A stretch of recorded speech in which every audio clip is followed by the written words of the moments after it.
Positive! Hello po! Ayan, cooking vlog muna po tayo. Ito palang lutuin natin chicken sisig. So, ito yung nabili namin sa Costco. Hindi namin nakain nung gabing yon. So, naisipan ko, gawin ko na lang siya na sisig. Kasi nga, favorite ni panganay yan, chicken sisig. So, ayan nga. Ang ginawa ko, niluto ko muna siya uli. Air fry ko siya para maging malutong yung yung laman tsaka yung balat.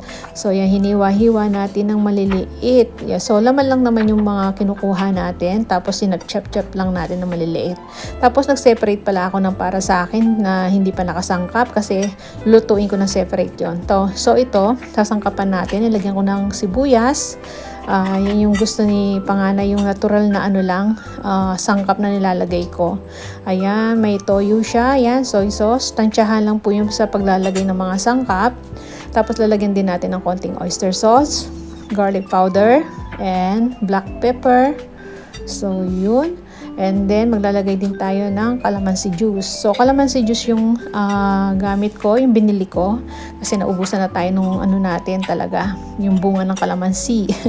Tapos, lalagyan natin ng konting suka. Ayan, tansyahan lang. Tapos, titikman naman natin yan Yan, halu-haluin lang natin. And then, maglalagay ako uli ng dagdag tayo ng sibuyas. Ayan. Tapos, halu-halo lang natin. At maglalagay tayo ng konting sili. So, hindi marami yung nilagay ko kasi baka hindi makain panganay. So, yun, tinikman ko. Kulang pa siya ng calamansi juice. Kaya dinagdagan ko siya ng calamansi juice. Tsaka garlic powder. Tapos, konting salt. Ayan, tansyahan lang talaga yung paglalagay ko. Ayan, konti lang na asin. And then, dinagdagan ko uli ng black pepper. So, yun. Yun na yung mga sangkap na natural na nilalagay ko. So, original na sangkap yan. Kasi yan ang nakalakihan ko ba sa Pampanga. Wala na akong ibang ilalagay. Tapos, yun, tikman natin. Para sa akin, okay na siya. Yan lang kasimple, di ba? So, itatabi natin. At ito naman yung akin na iluluto. At wala pang sangkap yan. So, may chicharon nga pala tayo dyan. So, yan, kukuha tayo ng konti. Kaya yan, naisipan ko na i-separate ko na lang. Lagay ko sa isang lagayan, sa sandwich bag. Kasi hindi ko pala lahat na magagamit yung chicharon dahil nga masyadong marami. So, yun. Kumuha lang ako ng konti. Tapos, dudurug-durugin lang natin yung chicharon natin. Kapag durug na, okay na siya. Ayan. Tapos, kumuha pala ako ng spring onion sa ating mini garden. O, diba? Magagamit yan. Kasi, ilalagay natin sa ating sisig. Ayan. Ang sarap niyan. Pampadagdag din ng sangkap. Yung lasa. Yung ating spring onion. So, inugasan ko ng maigi. And then, ikat-kat natin yan. So, ilalagay natin yan mamaya pag nagisa na tayo ng ating sisig. So, yan. Nakasalang na yung ating kawali. Tapos, maglalagay na tayo ng butter. So, yan yung natitira kong butter. Kaya nilagay ko na lahat. And then, ilagay na natin yung ating konting sibuyas. So, hindi ko lahat nilagay. Magtitira tayo ng konti para mamaya-maya ilalagay natin uli para may fresh sibuyas siya. So, yan, gigisa-gisa lang natin. Tapos, lagay natin yung ating nahiwang mga yung manok, yung chicken.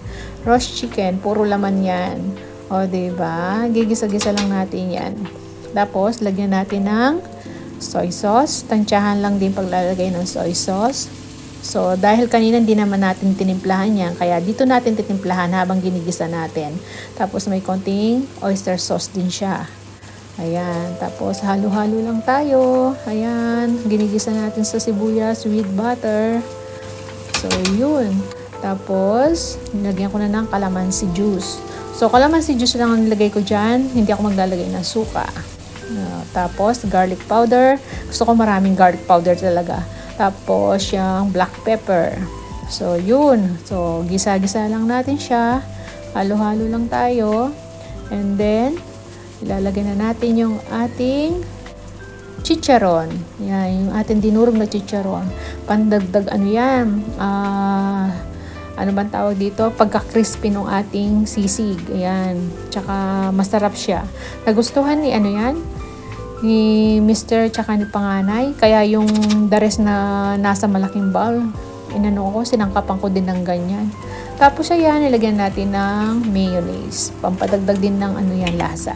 Pampasarap din. So, yan. Halu-haluin lang natin. At maya-maya, titikman din natin yan kung magdadagdag pa tayo. Tapos, tinikman ko. So, kulang pa siya ng calamansi juice para sa akin, tsaka mayonnaise. So, yun. Tapos, nilagyan ko pa siya ng black pepper. So, ayan. Okay na yung mga nilagay natin. Tapos, yung natitirang sibuyas, nilagay ko na. Para meron naman siyang fresh na onion. Ayan. Kasi luto na yan. Okay na siya. So, hinahalo-halo na lang natin. Pati yung ating spring onion na galing sa ating mini garden. So, yan. Diba? Okay na yan. So, halo-haluin ko lang. Nako, magugustuhan nyo ito pag tinry nyo. Kasi si panganay dati hindi niya, kasi may natira ako niyan. Tapos, nung pinatikim ko sa kanya, gusto niya raw na gawin ko rin dun sa isang sineperate kung diba? Sisig na nakabowl na malaki. So, yun, nilagyan ko pala ng konting sili dyan. Ayan. Ako naman kasing kakain nung time na yan. Tapos, nung dumating sila kinagabihan, pinatikim ko sa kanila. So, yan na yung ating chicken sisig with chicharon. At yung isa, yung original naman, chicken sisig lang siya. Tapos, yung ating chicken sisig with chicharon. Yan na yung ating nagawa. O, diba? Dalawang version na dalawang klase. So, hanggang ginawa ko nung malamig na, ayan, binalot ko muna siya. Nilagyan ko ng cling wrap. Kasi wala nga pa kasi panganay. Gabi sila darating yung araw na yan. Yun. Nilagay ko muna sa fridge. Tapos, nung dumating nga nung gabi, tinanong ko siya. So, kung gusto nila yung itong niluto ko na yan. Sineperate ko. Nung natikman nila, nagustuhan nila. Kaya, nung kinabukasan, pinagawa din nilang ganyan yung sineperate kung chicken sisig. Pinalagyan nila ng chicharon din. So, yan, kakain na tayo. Ayan. Meron akong dyan pangtaktak ba, yung toyo mansi. So, yan, tinikman ko muna siya na walang toyo mansi. At ayan, mainit-init pa yung kanin natin. Microwave ko lang yung kanin So, sarap niya. Tapos, add ko siya ng toyo mansi. Mas lalo rin sumarap. Ayan. Kaya hindi ako naglagay ng asin kanina, di ba? Napansin nyo nung ginigis ako. Kasi nga, nagtotoyo mansi ako. So, yan, ang sarap niya. Promise, nagustuhan ni panganay yan, tsaka ni So, yan lang po. Maraming salamat.